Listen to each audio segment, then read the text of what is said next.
네, 안녕하세요. 미샤인 대표원장 남유진입니다. 이마 필러 보통 많이 하러 오시면 물어보시는 것들이 굉장히 다양한데요. 그 중에서도 이마 필러를 했을 때 특히 더 좀 대박날 수 있는 유형 3가지에 대해서 한번 말씀드리고자 합니다.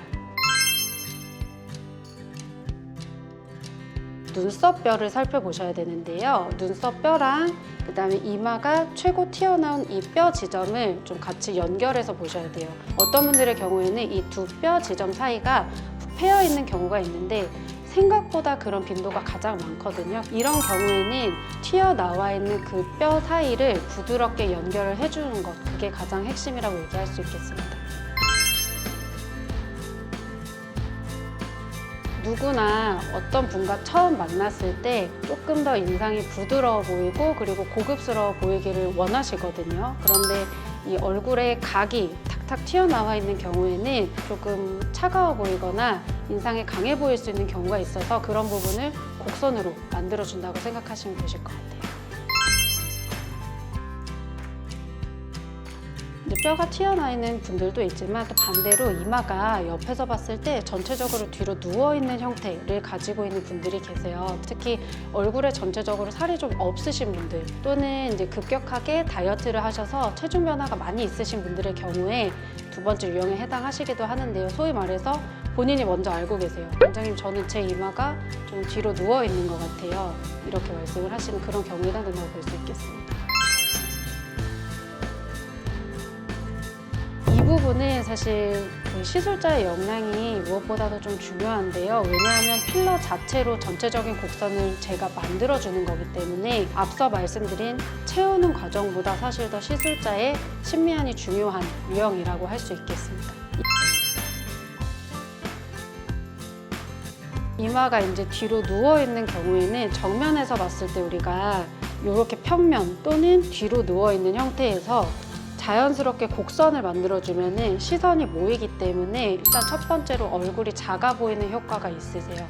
헤어라인 쪽까지 필러가 들어가면 얼굴이 좀 커 보이지 않냐고 물어보시는 경우도 있고 또 재시술을 하러 내원하시는 경우 중에는 이 누워있음에도 불구하고 위쪽에 필러가 들어가지 않아서 오히려 곡선이 이상한 모양으로 내원하시는 경우가 많은데요. 이런 경우에는 헤어라인부터 전체적으로 앞쪽으로 볼륨을 만들어주면서 입체적으로 얼굴이 보이기도 하지만 작아 보일 수 있게끔 그렇게 디자인을 들어가기도 합니다.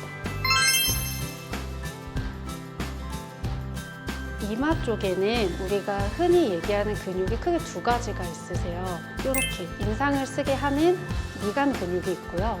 그 다음에 이마를 이렇게 눈을 위로 들어 올리는 이마 근육, 이 2가지가 있는데요. 특히 이 인상을 쓰는 미간 근육이 유난히 발달하신 분들이 계세요.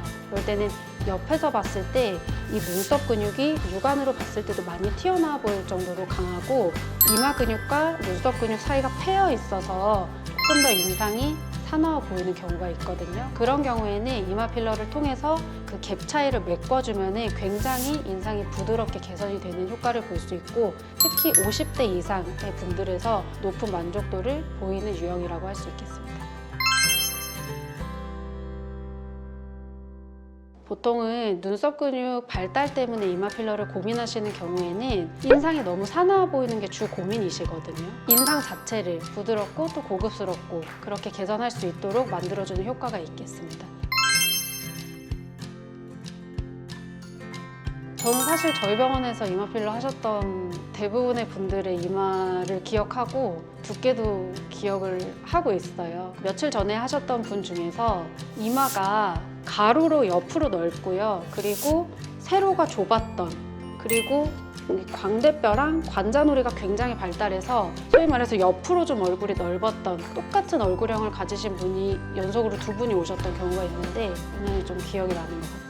이런 분들의 이제 주로 고민은 이마가 더 좁고 얼굴이 커 보여서 넓고 이마가 납작한데 필러를 넣어서 얼굴이 더 커 보일까 걱정을 하시는 경우가 많거든요. 물론 이제 좁고 넓은 이마는 직사각형의 모양이기 때문에 디자인을 예쁘게 하기가 사실 굉장히 어려워요. 최고난이도의 이마라고 할 수 있는데 정말 어울리게 자연스럽게 디자인만 잘하면 관자놀이부터 시작해서 광대 쪽으로 얼굴이 작아 보이게 만드는 그런 효과가 있어서 만족도가 오히려 훨씬 높으신 경우에 해당되세요. 디자인적인 측면에서 이제 보통 그런 얘기가 나와요. 제가 예쁘다고 생각하는 정도가 이마를 봤을 때 저분의 원래 이마인가? 굉장히 자연스러운데 예쁘네. 이런 정도의 디자인을 제가 선호하기 때문에 제가 추구하는 아름다움과 좀 일치한다면 환자분들이 좋아하실 수 있겠지만 간혹 옆에서 봤을 때 이 코보다 더 이마가 훨씬 나오는 정도로 볼륨감을 많이 원하시는 경우에는 그럴 때는 제가 1차적으로는 환자분의 전체 이미지에 맞게끔 먼저 디자인을 한 번 더 제안 드리지만 이건 이제 본인의 선호의 영역이니까 끝까지 그런 걸 원하시는 경우에는 제가 만류하는 경우도 있는 것 같아요. 필러라는 게 굉장히 다양한 종류거든요. 칼슘 필러도 있었고 콜라겐 필러도 있고 굉장히 여러 가지 종류가 있지만 현재 대부분의 많은 병원에서 사용하고 있는 필러는 히알루론산으로 이루어진 필러예요. 그 성분은 원래 우리 몸에 있는 성분이기도 하고 물론 히알루론산 필러도 굉장히 종류가 다양해서 녹이는 약에 대한 반응도가 각각 다르기는 한데 나중에 혹시나 녹이실 수도 있는 것을 염두를 해둔다면 그런 때는 조금 더 좋은 품질의 필러를 이용하시는 것이 추후에 녹일 때도 훨씬 더 간소화될 수 있고 또 편하게 제거를 할 수 있기 때문에 좋은 필러를 고려하시는 게 좀 도움이 되실 수도 있으세요. 지금까지 말씀드렸던 3가지 이마의 유형 이외에도 사실 이마 필러는 나의 이미지 자체를 굉장히 좀 고급스럽게 만들어줄 수 있는 중요한 시술 중에 하나거든요. 얼굴에 필러 시술을 받을 수 있는 부위는 여러 가지지만 그중에서 딱 한 군데만 하고 나의 이미지를 좋게 개선을 하겠다라고 한다면 어디가 좋나요? 라고 물어보신다면 저는 당연히 이마를 추천을 드리고 싶어요. 어떤 유형의 분이 오셔도 조금 더 어려 보이고 고급스러워질 수 있는 개선점이 누구나 갖고 있기 때문에 반드시 이마 필러를 많이 해보신 선생님들과 좀 충분한 상담을 해보시고 이마 필러를 받으신다면 그 무엇보다 만족도가 높은 시술이 되실 수 있을 거라고 생각합니다. 지금까지 미샤인 남유진 대표 원장이었습니다. 감사합니다.